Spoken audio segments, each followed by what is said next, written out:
अरे ओ हरिया, अभी तक सो रहा है क्या? अभी तो अंधेरा है भैया। मुझे मत सिखा। जा, पहले कुएं से 2 घड़े पानी भरकर ला। भैया, रात से शरीर टूट रहा है, लगता है बुखार है। बुखार है तो क्या हुआ, काम तो करना ही पड़ेगा ना। सुलो जी, इसे कह देना जंगल से लकड़ियाँ भी लेकर आए। घर का चूल्हा खाली पड़ा है। सुना ना, और लौटते वक्त लकड़ियां भी लेते लाना, और उसके बाद खेत में आ जाना, बहुत काम पड़ा है। जी भैया। हरिया कोई और नहीं बल्कि रामू का सगा छोटा भाई था। चुपचाप उठ गया और घड़ा उठाकर कुएं की ओर चल पड़ा। माँ बाप की मौत के बाद हरिया यही सोचकर अपने बड़े भाई के साथ रहने लगा था कि भाई उसे बेटे की तरह प्यार देगा, लेकिन किस्मत को कुछ और ही मंजूर था। रामू और उसकी पत्नी शांति हरिया को भाई नहीं बल्कि नौकर समझते थे। दिन भर उससे काम करवाते और बदले में उसे केवल ताने, अपमान और सूखी रोटियां मिलती। हरिया 2 घड़े पानी लाने के बाद फिर जंगल जाकर लकड़ियां काटने लगा और लकड़ियों का भारी गट्ठर सिर पर रखकर वो घर लौटा, लेकिन आराम करने का मौका अभी भी नहीं मिला था। अरे वहाँ क्या खड़ा है? पहले गायों को चारा डाल। बेचारा हरिया फिर काम में लग गया। सुबह से दोपहर हो गई, दोपहर से शाम हो गई, लेकिन हरिया के काम खत्म नहीं हुए। कभी खेत में हल चलाना, कभी पशुओं को नहलाना, कभी गोदाम साफ करना। पूरा दिन भागते दौड़ते निकल गया। गांव के कई लोग ये सब देखते थे। उन्हें हरिया पर दया भी आती थी, लेकिन रामू के डर से कोई कुछ बोल नहीं पाता था। शाम ढलने लगी। हरिया की हालत बहुत खराब हो चुकी थी। उसने सुबह से एक दाना तक नहीं खाया था। भूख के कारण उसका पेट दर्द कर रहा था। वो सोच रहा था कि शायद आज उसे भरपेट खाना मिल जाए। यही उम्मीद लेकर वो घर पहुंचा। रामू और शांति के लिए गरम-गरम सब्जी, दाल और घी लगी रोटियां बन रही थी। उसे लगा कि शायद आज उसके लिए भी कुछ अच्छा बना होगा, लेकिन अगले ही पल उसकी उम्मीद टूट गई। ले अपना खाना। भाभी, बस यही? हाँ क्यों, तुझे मिठाई चाहिए क्या? नहीं भाभी, मैं तो बस। लगता है महाराजा को शाही दावत चाहिए। भैया, मैंने सुबह से कुछ नहीं खाया। खेत का सारा काम भी मैंने ही किया। तो क्या एहसान कर दिया? नहीं भैया, मेरा वो मतलब नहीं था। ज्यादा जुबान मत चला, जो दिया है चुपचाप खा ले। जी भैया। हरिया चुप हो गया। उसने कुछ नहीं कहा। वो जानता था कि बोलने का मतलब और अपमान सहना है। अगली सुबह फिर वही हुआ जो हर रोज होता था। घर के आंगन से रामू की तेज आवाज गूंज रही थी। कहाँ मर गया था? पहले पशुओं को चारा डाल, फिर खेत में आ जाना। और सुन, घर लौटते समय बाजार से सामान भी ले आना। हरिया बिना कुछ बोले काम में लग गया। सुबह से दोपहर हो गई, दोपहर से शाम होने लगी, लेकिन काम खत्म होने का नाम नहीं ले रहा था। दिन बीतते गए। 1 दिन, 2 दिन, 1 हफ्ता, फिर 1 महीना, लेकिन हरिया की जिंदगी में कुछ नहीं बदला। आजी, सुनते हो? हाँ बोलो। तब तक इस हरिया को घर में रखोगे? क्यों? काम तो अच्छा करता है। काम करता है तो क्या हुआ? मुझे इसका चेहरा देखना भी पसंद नहीं। सुबह उठो तो सामने यही, शाम को आओ तो यही। मेरा मन करता है इसे हमेशा के लिए घर से निकाल दो। निकाल दूं? हाँ, एक बार घर से चला जाएगा तो फिर वापस नहीं आएगा। हरिया उसी समय घर के बाहर बैठा था। उन दोनों की सारी बातें उसके कानों में पड़ रही थी। उसका दिल टूट गया। जिस घर को वो अपना समझता था, वहाँ लोग उसे बोझ समझते थे। उसकी आंखें भर आईं, लेकिन हमेशा की तरह उसने कुछ नहीं कहा। चुपचाप सिर झुकाकर बैठा रहा। क्या मैं सच में इस घर पर बोझ हूँ? क्या भाभी सही कहती हैं? क्या मुझे यहाँ से चले जाना चाहिए? अगले दिन रामू ने फिर उसे जंगल से लकड़ियां लाने भेज दिया। दोपहर का समय था। जंगल बिल्कुल शांत था। हरिया लकड़ियां काट रहा था, लेकिन उसका मन काम में नहीं लग रहा था। इन्हीं विचारों में खोया हुआ हरिया जंगल के अंदर थोड़ा और आगे बढ़ गया। वहाँ एक बहुत पुराना बरगद का पेड़ था। गांव वाले कहते थे कि उस पेड़ के नीचे बैठकर कई लोगों ने अपनी जिंदगी के बड़े फैसले लिए थे। हरिया थक चुका था। वो उसी पेड़ के नीचे बैठ गया। वहाँ उसे दूर दूर तक कोई दिखाई नहीं दे रहा था, लेकिन तभी उसे किसी की आवाज सुनाई दी। हरिया, हरिया चौंक कर खड़ा हो गया। उसने चारों ओर देखा, लेकिन वहां कोई नहीं था। फिर वही आवाज दोबारा सुनाई दी। जिस घर में तेरा सम्मान नहीं, जिस घर में तेरी मेहनत की कोई कीमत नहीं, जहां तेरे आंसुओं की कोई परवाह नहीं, उस घर को छोड़ दे, अपनी राह चुन, तेरी मंजिल कहीं और है। हरिया का दिल तेजी से धड़कने लगा। वो समझ नहीं पा रहा था कि ये आवाज कहाँ से आ रही है, लेकिन वहां कोई नहीं था। कौन हो तुम? सामने क्यों नहीं आते? लेकिन इस बार कोई जवाब नहीं मिला, सिर्फ हवा की आवाज सुनाई दी। कुछ देर बाद जंगल फिर पहले जैसा शांत हो गया, मानो कुछ हुआ ही ना हो। हरिया लंबे समय तक वही खड़ा रहा। उसके मन में हजारों सवाल घूम रहे थे। क्या ये उसका भ्रम था? क्या किसी ने उससे मजाक किया? लेकिन एक बात उसके मन में बार बार गूंज रही थी। क्या सच में मुझे ये घर छोड़ देना चाहिए? लेकिन जाऊंगा कहाँ? इस दुनिया में मेरा है ही कौन? हरिया ने लकड़ियों का गट्ठर उठाया और धीरे धीरे घर की ओर चल पड़ा। जैसे ही वो आंगन में पहुंचा, शांति का गुस्से से भरा चेहरा सामने आ गया। इतनी देर कहाँ लगा दी? भाभी, जंगल थोड़ा दूर चला गया था। बहाने मत बना। कामचोर कहीं का। भैया, मैं सुबह से काम ही तो कर रहा हूँ। काम करता है तो क्या एहसान करता है? भाभी, मैं तो सुबह से रात तक काम करता हूँ। बहुत सिर चढ़ गया है इसे। सुन ले हरिया, तू इस घर पर बोझ है। खाता यहाँ का है और बदले में कुछ नहीं करता। अगर रहना है तो चुपचाप रह, नहीं तो जहाँ जाना है चला जा। भैया, क्या सच में मैं इस घर पर बोझ हूँ? जुबान गराता है। अगर मुझे पूछो तो इसे अभी इसी वक्त घर से निकाल दो। ये सुनकर हरिया का दिल टूट गया। आज पहली बार उसे महसूस हुआ कि वो सचमुच इस घर में अनजान है। ठीक है भैया, आज के बाद आपको मेरी वजह से कोई परेशानी नहीं होगी। रामू और शांति को लगा कि हरिया डर गया है, लेकिन वे नहीं जानते थे कि हरिया अपने जीवन का सबसे बड़ा फैसला लेने जा रहा है। उस रात जब पूरा घर सो गया, हरिया चुपचाप उठा। उसने अपनी पुरानी झोला उठाई और बिना किसी को जगाए घर से बाहर निकल गया। आसमान में तारे चमक रहे थे। गांव की गलियां सुनसान थीं। हरिया आखिरी बार मुड़कर अपने घर को देखने लगा। वही घर जहां उसने अपना बचपन बिताया था, वही घर जहां उसे कभी प्यार नहीं मिला। उसकी आंखें नम हो गईं, लेकिन उसने खुद को संभाला और आगे बढ़ गया। हरिया चलता रहा। रात बीत गई, सुबह हो गई। उसे खुद नहीं पता था कि वो कहाँ जा रहा है। उसके पास न पैसा था, न कोई रिश्तेदार। फिर भी वो चलता रहा। कुछ घंटों बाद वो एक दूसरे गांव में पहुंच गया। ये गांव उसके गांव से कहीं बड़ा था। यहाँ बड़े बड़े मकान थे, हरे भरे खेत थे। इसी गांव के किनारे एक बहुत बड़ी हवेली थी। हवेली के सामने 10 से भी ज्यादा गायें बंधी हुई थीं। दूर दूर तक फैले खेत दिखाई दे रहे थे। ये हवेली गांव के सबसे बड़े धनसेठ की थी। उनका नाम था गोविंद सेठ। गोविंद सेठ के पास धन दौलत की कोई कमी नहीं थी।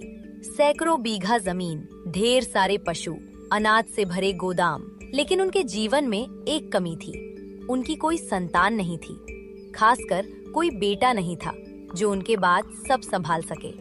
उसी समय उनकी नजर थके हुए हरिया पर पड़ी। बेटा, कौन हो तुम? मेरा नाम हरिया है सेठ जी। कहाँ से आए हो? पास के गांव से। क्या काम करते हो? जो काम दे दे वही कर लेता हूँ। खेत का काम, पशुओं की देखभाल, घर का काम। अगर मैं तुम्हें काम दूं तो करोगे? जी सेठ जी। मेरे पास 10 गायें हैं, बहुत सारे खेत हैं, सबकी देखभाल करनी होगी। मेहनत का काम है। मुझे मेहनत से डर नहीं लगता सेठ जी। ठीक है, मैं तुम्हें 3000 रुपए महीने दूंगा। रहने और खाने की व्यवस्था भी यही होगी। मंजूर है? हरिया को अपने कानों पर विश्वास नहीं हुआ। जिसे अपने घर में 2 वक्त की रोटी तक नहीं मिलती थी, आज उसे सम्मान के साथ काम और रहने की जगह मिल रही थी। हाँ सेठ जी, मुझे मंजूर है। मैं पूरी ईमानदारी से काम करूंगा। फिर क्या था, हरिया खुशी पूर्वक काम में लग गए। गोविंद सेठ की हवेली में आए हुए हरिया को कई महीने बीत चुके थे। इन महीनों में उसकी जिंदगी पूरी तरह बदल गई थी। यहाँ कोई उसे डांटता नहीं था, कोई उसे अपमानित नहीं करता था। हरिया भी पूरे मन से अपना काम करता था। सुबह सूरज निकलने से पहले उठ जाता, गायों को चारा खिलाता उनके बाड़े की सफाई करता, गोबर उठाता, गायों को नहलाता, फिर खेतों से हरा चारा काट कर लाता। शाम को फिर पशुओं की देखभाल करता। दिन भर मेहनत करने के बाद भी उसके चेहरे पर शिकायत नहीं होती थी। हरिया भाई, तुम इतना काम करके भी कभी थकते नहीं हो क्या? काम से कोई छोटा बड़ा नहीं होता भाई। हरिया की यही बात गोविंद सेठ को सबसे ज्यादा पसंद थी। वे दूर खड़े होकर अक्सर उसे काम करते हुए देखते रहते।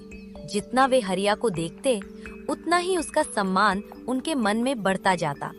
लेकिन फिर भी उनके मन में एक सवाल था, क्या हरिया सचमुच उतना ही ईमानदार है जितना दिखाई देता है, या फिर बाकी लोगों की तरह मौका मिलने पर बदल जाएगा? उन्होंने फैसला किया कि पहले हरिया की परीक्षा ली जाए। एक रात जब सभी लोग सो चुके थे, गोविंद सेठ अपने कमरे से एक बड़ा बैग लेकर निकले। उस बैग में काफी पैसे रखे हुए थे। उन्होंने चुपचाप जाकर वो बैग हरिया के कमरे में रख दिया। बैग ऐसी जगह रखा गया था जहां सुबह उठते ही हरिया की नजर उस पर पड़ जाए। फिर सेठ अपने कमरे में लौट आए। कल ही पता चल जाएगा कि हरिया कैसा इंसान है। अगली सुबह हरिया रोज की तरह जल्दी उठ गया। जैसे ही उसने कमरे का दरवाजा खोला, उसकी नजर उस बैग पर पड़ी। अरे, ये बैग यहाँ कैसे आया? उसने बैग खोला। अंदर बहुत सारे रुपए थे। इतने पैसे उसने अपनी जिंदगी में कभी एक साथ नहीं देखे थे। ये मेरा नहीं है, जरूर किसी का खो गया होगा। कुछ देर के लिए वो हैरान रह गया। हरिया बिना 1 रुपया निकाले सीधे गोविंद सेठ के कमरे में पहुंचा। सेठ जी, ये बैग मेरे कमरे में मिला है। शायद किसी का गिर गया होगा। अच्छा, तुमने देखा इसमें क्या है? जी, पैसे हैं। और तुम्हारा मन नहीं किया कि कुछ पैसे अपने पास रख लो? सेठ जी, जो चीज मेरी नहीं है उस पर मेरा हक भी नहीं है। ये सुनकर गोविंद सेठ की आंखें भर आईं। उन्हें वही जवाब मिला था जिसकी उन्हें वर्षों से तलाश थी। हरिया बेटा, आज तुमने मेरा दिल जीत लिया। सच कहूं तो ये बैग मैंने ही रखा था। मैं तुम्हारी ईमानदारी पर रखना चाहता था और तुम उस परीक्षा में सफल हो गए। हरिया स्तब्ध रह गया। उसे विश्वास ही नहीं हुआ कि सेठ जी उस पर इतना भरोसा करते हैं। सेठ जी, मैंने तो बस अपना फर्ज निभाया। आज से मेरी सारी खेती, पशुओं का हिसाब किताब और कारोबार की जिम्मेदारी तुम्हारी होगी। लेकिन सेठ जी, मैं तो एक साधारण मजदूर हूँ। नहीं बेटा, साधारण मजदूर नहीं, तुम ईमानदार इंसान हो और ईमानदार इंसान सबसे बड़ा धन होता है। उस दिन के बाद हरिया की जिंदगी में एक और बड़ा बदलाव आया। अब वो पहले की तरह गोबर नहीं उठाता था, ना ही खुद खेतों से चारा काट कर लाता था। उसका काम अब सब कुछ संभालना था। मजदूरों को काम बांटना, खेतों की देखरेख करना, पशुओं का हिसाब रखना, अनाज की बिक्री का रिकॉर्ड देखना और पूरे फार्म का प्रबंधन करना। यानी अब हरिया एक मैनेजर की तरह काम करने लगा था। हरिया बाबू, आज कौन सा खेत जोतना है? पूर्व वाले खेत में काम शुरू करो और गायों के लिए हरा चारा भी कटवा लेना। धीरे धीरे पूरा काम पहले से बेहतर चलने लगा। गोविंद सेठ भी बहुत खुश रहने लगे। उन्हें लगने लगा कि उनका वर्षों पुराना सपना पूरा हो गया है। हरिया बेटा, आज खेतों का काम कैसा रहा? बहुत अच्छा सेठ जी, इस बार फसल पहले से ज्यादा अच्छी होगी। मुझे तुम पर पूरा भरोसा है। और मुझे आपका आशीर्वाद मिला है सेठ जी। समय धीरे धीरे बीतने लगा। एक रात गोविंद सेठ को अचानक तेज बुखार आ गया। शुरुआत में सबको लगा कि सामान्य बुखार है, लेकिन अगले दिन उनकी हालत और बिगड़ गई। उन्हें उठने बैठने में भी परेशानी होने लगी। सेठ जी को पूरी तरह आराम की जरूरत है, इनका खास ध्यान रखना होगा। डॉक्टर की बात सुनकर हरिया चिंतित हो गया। उसने उसी दिन फैसला कर लिया कि अब वो हर समय सेठ जी के पास रहेगा। दिन हो या रात, हरिया उनकी सेवा में लगा रहता। सेठ जी, दवा का समय हो गया है। बेटा, तुम भी थोड़ा आराम कर लो। पहले आप ठीक हो जाइए, मेरे आराम की चिंता मत कीजिए। कई रातों तक हरिया ठीक से सोया भी नहीं। कभी वो पानी लाता, कभी दवा देता, कभी डॉक्टर को बुलाने दौड़ पड़ता, कभी पूरी रात उनके सिरहाने बैठा रहता। एक आधी रात के समय गोविंद सेठ की आंख खुली। उन्होंने देखा कि हरिया कुर्सी पर बैठे बैठे ही सो गया है। ये देखकर गोविंद सेठ की आंखें नम हो गईं। हे भगवान, अगर मेरा अपना बेटा होता तो शायद वो भी इतना ख्याल न रखता। हरिया बेटा। जी सेठ जी। दिन बीतते गए। हरिया की सेवा और डॉक्टर की दवाइयों का असर होने लगा। धीरे धीरे गोविंद सेठ की तबीयत सुधरने लगी और कुछ ही सप्ताह बाद वे लगभग पूरी तरह स्वस्थ हो गए। पूरी हवेली में खुशी का माहौल था, लेकिन सबसे ज्यादा खुश गोविंद सेठ थे, क्योंकि बीमारी के दौरान उन्हें एक बात थी, हरिया उनके लिए सिर्फ एक कर्मचारी नहीं था, वो उनके लिए बेटे से बढ़कर था। कुछ दिनों बाद गोविंद सेठ शहर के वकील, गांव वाले और सभी प्रमुख मुनीर को अपने हवेली बुलाए। फिर कई घंटे तक जरूरी कागजात तैयार किए गए। हरिया को समझ नहीं आ रहा था कि आखिर क्या होने वाला है। गोविंद सेठ खड़े हुए। आप सब जानते हैं कि मेरी कोई संतान नहीं है, लेकिन भगवान ने मुझे एक ऐसा इंसान दिया है जिसने हर सुख दुख में मेरा साथ निभाया, जिसने कभी लालच नहीं किया, जिसने मुझे अपने पिता जैसा सम्मान दिया। इसलिए आज से मेरी आधी संपत्ति, आधी जमीन और आधा कारोबार हरिया के नाम किया जाता है। सेठ जी, ये आप क्या कह रहे हैं? वही जो मेरे दिल की आवाज है। ये सुनते ही पूरे लोग सन्न रह गया। कुछ लोगों को अपने कानों पर विश्वास नहीं हुआ। हरिया की आंखों से आंसू निकल पड़े, जिसे कभी अपने घर में 2 सूखी रोटियों के लिए तरसना पड़ता था। आज वही इंसान एक बड़े धनसेठ की आधी संपत्ति का मालिक बन चुका था। आधी संपत्ति मिलने के बाद भी हरिया बिल्कुल नहीं बदला। न उसके व्यवहार में घमंड आया, न उसकी बोली बदली। एक दिन शाम को हरिया हवेली के आंगन में बैठा हुआ था। अचानक उसे अपना पुराना गांव याद आने लगा, जहां उसने अपमान सहते हुए कई साल बिताए थे। कुछ देर सोचने के बाद वो गोविंद सेठ के पास गया। सेठ जी, एक बात कहनी थी। हाँ बेटा, बोलो। मुझे अपने गांव की बहुत याद आ रही है। मैं कुछ दिनों के लिए वहां जाना चाहता हूँ, फिर वापस आ जाऊंगा। गोविंद सेठ कुछ पल चुप रहे।